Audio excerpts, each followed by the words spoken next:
It's on life. Yeah. Hello, my name is Ryan Christian Mims, and this is going to be a very short video about the second boss in my new game, Barrash.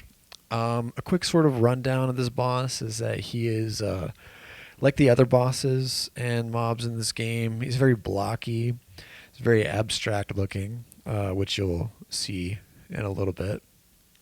What I personally like about this style is that it's just really easy to model and animate them. It also fits with the lore surrounding the monsters and bosses in the game. I think what I'm going to do at some point, whenever I do a big graphics update, is make them look almost corrupted. So they won't look so blocky. They'll almost kind of look like these shadowy creatures. If I can pull that off. If I can't, then I'll probably just leave them how they are. But this boss is actually the first flying boss and the first flying mob in the game, or at least the first flying mob that attacks you. Pro tip, flying mobs in giant open areas are super easy to program logic for. So if you're a developer, keep that in mind. But what I'm doing here is I have finished modeling the boss, and so I'm attaching an armature to it so that I can start animating it. And I'm messing around with the armature to see if like Blender messed up any of the automatic weights, which it has a tendency to do, although I'm not like complaining or anything. It's usually pretty accurate, just not with models like this. It's also like really intuitive how Blender's animation process works. I feel like it's the fastest thing that I've picked up when I started working with Blender. So here I'm finishing up, or I'm working on his main animations right now.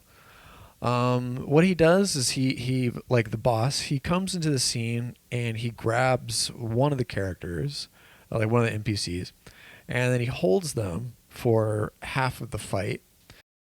And during like the first half of the fight, he's mostly just smashing like his right hand on the ground, which you'll see that effect in a little bit. But then the second attack is basically this kind of like blinded attack, and it happens after you shoot his eyes out, and he just starts like angrily following you around. Presumably he can like hear you. But he's just like smashing the ground like over and over again until you kill him. So you can kind of see that here. He's like lifts his arms up and then smashes them to the ground. So now onto the programming side of things. Here's just a couple of like quick videos of me trying out the area of effect smash attack. Which is basically just like a donut that gets added to the scene, and then it expands. And if you intersect with it, it injures you.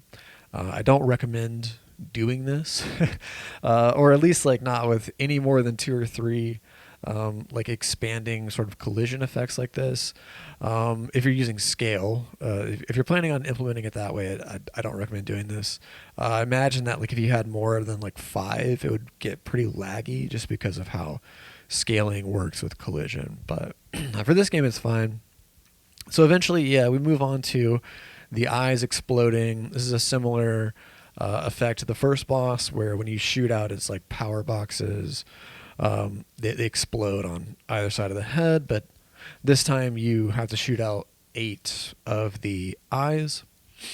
And the final bit of movement that makes like the final part challenging, that makes the first part of the boss fight challenging, is that he flies kind of all around the arena that you're in.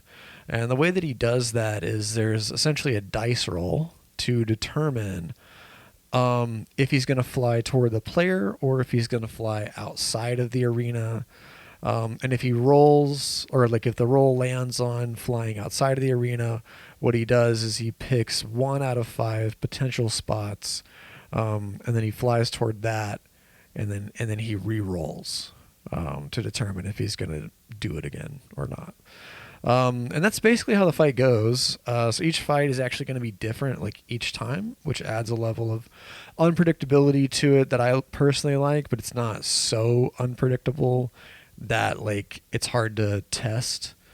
Um, but yeah, I mean that's pretty much it. That's the second boss. So now just time to move on to the third one. And then this final bit here is just kind of me walking through the full level. The idea is that I want to white box all of the chapters, so that way, like what you're seeing here is a perfect description of white boxing, where you have a series of ramps that you're going to go up in this particular level to get to the boss fight. And like there's no stairs or anything, there's no decorations, there's not even really any other NPCs or anything that will be there in the final version. But this is just to kind of be like, all right, here's how you kind of get through the level and then how you get to the boss fight. So what I'm going to do for the next couple of bosses here is pretty much do exactly the same thing. Is just create a little level, white box it, and try to figure out like how the boss kind of comes into the level. And yeah, that's it. Thanks for watching.